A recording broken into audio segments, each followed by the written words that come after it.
काय म्हणणं आहे झाला राजीनामा झाला आता आंदोलन संपलं?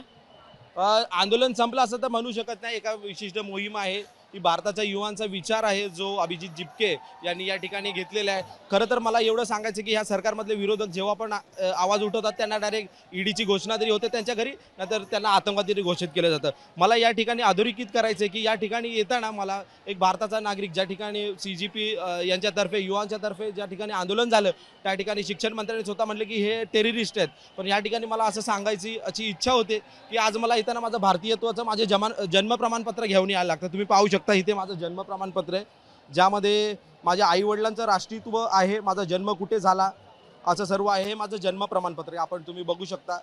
तर मी कुठला आतंकवादी नाही आहे आणि मी कुठे ट्रेनिंग घ्यायला आलेलो नाही आहे. फक्त अशी एक ट्रेनिंग भेटले की बाबासाहेब आंबेडकरांच्या विचारांची की अन्यायाविरुद्ध लढा आणि जय भीमची घोषणा द्या आणि हे चुकीचं चाललंय ते थांबवा. शिक्षणापासून कोणी वंचित झाला नाही पाहिजे, सगळ्यांना शिक्षण भेटलं पाहिजे. नवभारत आणि एकच सांगू शकतं, we the people of India या अनुषंगाने पुढे चाललं पाहिजे. पण ज्यावेळेस सरकार आंदोलनकर्त्यांना म्हणतं की तुम्ही अँटी नॅशनल आहात, तुम्हाला फॉरेन फंडिंग झालेली आहे, तुम्ही कुठेतरी देशविघातक कृत्य करता आहात, त्यावेळेस काय वाटतं? मी सांगू इच्छितो की मी स्वतः त्यांना मदत करण्यासाठी प्रयत्न केलेला आहे. मला CGP आंदोलकांना त्यांच्याकडे विविध प्रकारचे फाउंडेशन, त्यांच्याकडे विविध ट्रस्ट त्यांच्याकडे सोबत होते.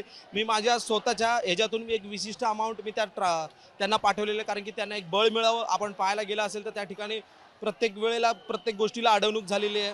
त्याबरोबर एखादा विद्यार्थी तिथे अगर मांग करतात आहे तर यामध्ये बदल झाला पाहिजे. आपण पाहू शकता की 2014 मध्ये सुद्धा नीट फुटी झाली पेपरमधली, तर त्यामधील माणसाला कारवाई झाली परंतु तो आता निर्दोष शुद्ध त्याची सुटका झालेली आपण पाहू शकता. तर अशा प्रकारचं नको. विरोधक जेव्हा आवाज उचलतो तो आतंकवादी घोषित होतो, नाही तर त्याच्या घरी ईडी होते. पण हा सामान्यामधून आवाज आलेला सगळे एकत्र झाले आणि त्यामुळे एक रिव्हॉल्युशन घडून आलं. परंतु एक विशिष्ट प्रकारची मीडिया ती अशा प्रकारचं नॅरेटिव्ह चालवते की ही माणसं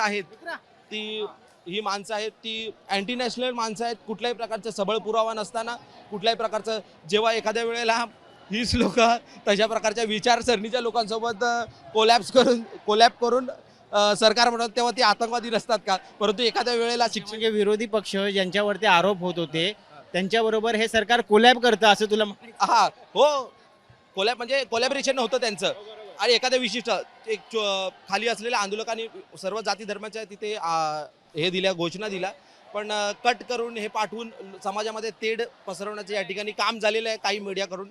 तर ते न होता आपण शिक्षणाच्या मुद्द्यावरती चाललेलो आहे. ते आंदोलन कसं भरकटवलं गेलं पाहिजे ह्याचा काही लोकांनी विचार केला, पण ते न करता शिक्षणाच्या अनुषंगाने हे चाललं पाहिजे. बाबासाहेबांनी सांगितलंय की शिक्षण हे वाघिणीचं दूध आहे, जो प्राशन करेल तो गुरगुरल्याशिवाय राहणार नाही. आणि आपण सर्वांनी एकत्र राहिले पाहिजे आणि ह्या भारताचा विकास केला पाहिजे. यामध्ये एवढीच माझी प्रामुख्याने मागणी असेल किंवा माझे विचार असतील.